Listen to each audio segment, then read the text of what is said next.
All right, welcome back. Today will be a very simple class because we'll be learning about the keyword union.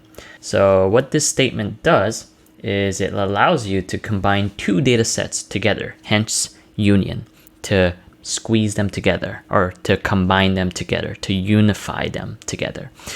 However, they do have to have the same columns though. Anyways, so let's look at an example. I think it's a lot easier to teach with a simple example. We're going to be looking at a toy example first, and then we'll be talking about why union is important. So let's look at this table that we looked at in our last class, which is a bunch of football players. You know, they have their weight, their height, their player name, and their schools, right? So what I'm going to do, by the way, this is extremely useless, but we'll still do it just for the purpose of education. So here I have a query that filters by the school name UC Davis and Nevada. So as you can see, the result of this query is 2 rows with Nevada, UC Davis, and the number of players for each school. And then for the other query is the same thing, except that I'm filtering for Texas State or Holy Cross. So we can expect 2 rows also. As you can see, 2 rows here. Individually, they both give me 2 rows. And then if I try to run this together, it doesn't make any sense because you can't query twice. You could have 2 queries. You could run this, see what happens. You're still going to get 2 rows. Why? Because you're actually getting the result of this query first, and then you're getting the result of this query. And because this one's the last query, I get this result as the last one. All right, so what if I want to combine them? Well, if you've been paying attention, then technically you can just do this, right? You can just say school name is UC Davis or Nevada or Texas State or Holy Cross. But we won't do that. Why? Because I want to teach you about union, which is why this is a toy example. So union is great because you can combine 2 data sets together. So you just literally add union here, and then now it will combine the 2 tables. So we should expect 4. 4 rows. Exactly. Perfect. That's exactly what we want. Oh, wait, let's format this. Yeah. So it's a little bit hard to read, but it's easier if you put a little parentheses for your reading purposes, just so that you are combining the whole result of this query with the whole result of this query.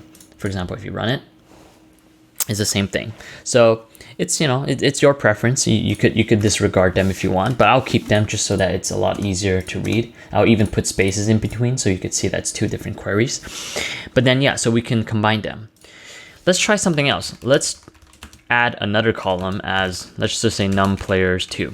It's the same thing as num players, but now this query will give me 3 columns, while this query will give me 2 columns.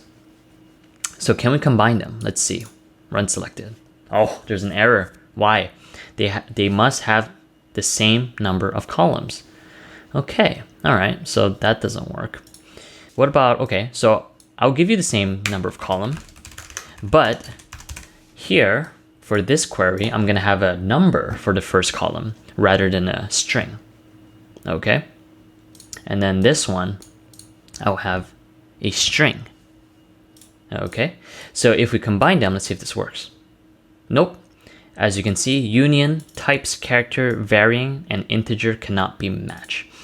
As basically what this is saying that the first one is a string and the second one is an integer, so it cannot be matched. So as you can see, if you want to combine the tables, they have to have the same schema.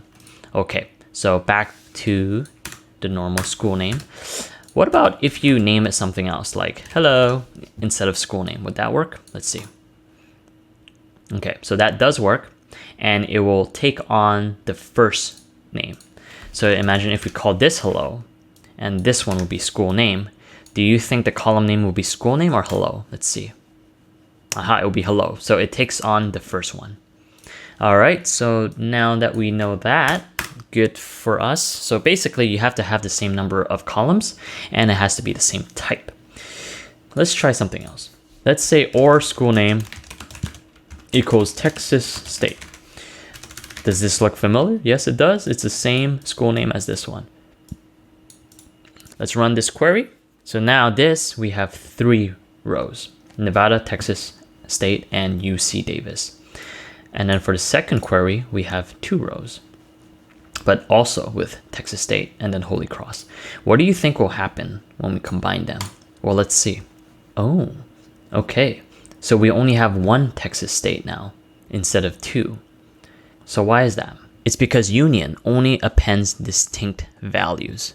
So when the dataset is appended, any rows in the appended table that are exactly identical to rows in the first table are dropped.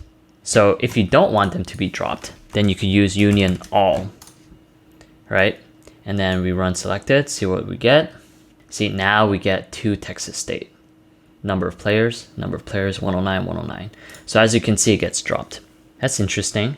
So I'm curious now, what happens to the number of players? What if they're different? So let's just go back to union, but then here we'll just have 0, 0 right here, group 1 and 2.